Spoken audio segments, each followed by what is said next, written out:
যখন কোনো কিছু মাছ তরকারি থাকে না তখন আমি এইভাবে রান্না করি। প্রথম দিয়ে দিলাম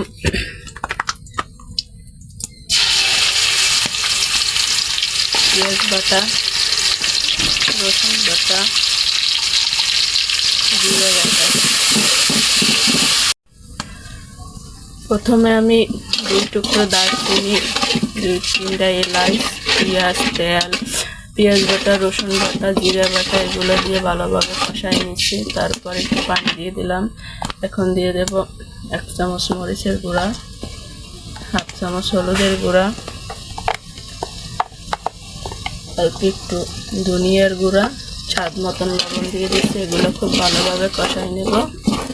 এরপর দিয়ে দিলাম কাঁঠালের আটি। আজ আমি কাঁঠাল আটি, মিষ্টি কুমড়া আর মসুর ডাল দিয়ে রান্না করব। যখন ঘরে কোনো তরি তরকারি থাকে না, এরকমের কিছু থাকলে আমি সব কিছু মিলাইয়ে রান্নার চেষ্টা করি। মসুর ডাল দিয়ে দেব,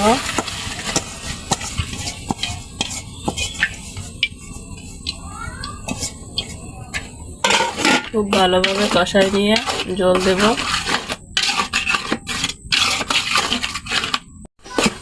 তো আমার কষানো প্রায় শেষের দিকে। এখন আমি জল দিয়ে দেবো।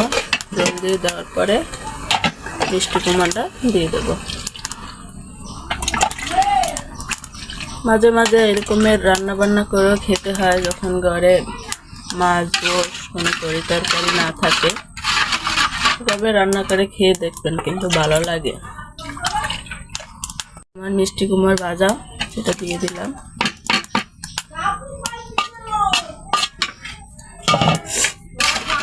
এবার আমি ঢাকনা দিয়ে ঢেকে দেবো।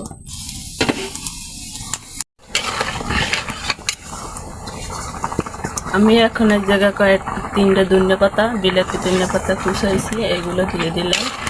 ধনিয়া পাতা দিলে আর কি ভালো লাগে, যেহেতু এখন আর এমনি ধনিয়া পাতা পাওয়া যায় না, তাই বিলাতি ধনিয়া পাতাই দিয়ে দিলাম। আমি আস্ত কয়েকটা কাঁচামরিচ, একটু